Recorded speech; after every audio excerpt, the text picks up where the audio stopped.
के हो आज चन्द्रमा झर्किमै झरेछ त पुग्नुभयो अनि चन्द्रमाले आफै बोलाएपछि कसरी नआउनु यति धेरै कल यति धेरै मेसेज एउटाको रिप्लाई आएन अनि आज आएर यसरी बोलायो भन के कुरा थियो माफ गर्नुहोस् मलाई माफ गर्न सक्नुहुन्छ घरमा एक्कासी रात कुरा कस्तो राम्रो हुन्छ है मलाई त दिउँसो भन्दा रात मन पर्न थाल्यो रातपछि बिहान हुन्छ र बिहानसँगै दिनको सुरुवात दिनसँगै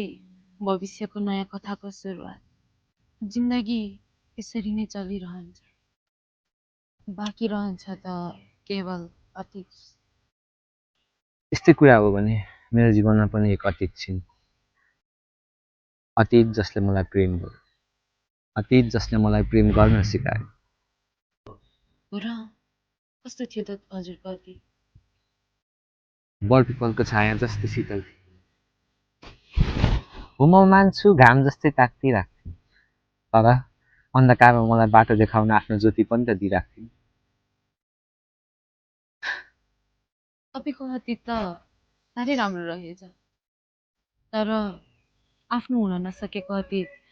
जति राम्रो त्यति नै बिजाउ छ यस्तो अतीतलाई बिर्सनु नै राम्रो हुन्छ म बिर्सन सक्दिनँ उनीलाई सायद म बिर्सनै चाहन्न उनीलाई जानु त आफ्नो मर्जीले गयो होला तर उसँग बिताएका पलहरू ती यादहरू अझै छन् मसँग र त्यसमा मेरो अनि केवल मेरो अधिकार छ र त्यो यादहरूसँगै म मेरो पुरै जीवन बिताउन सक्छु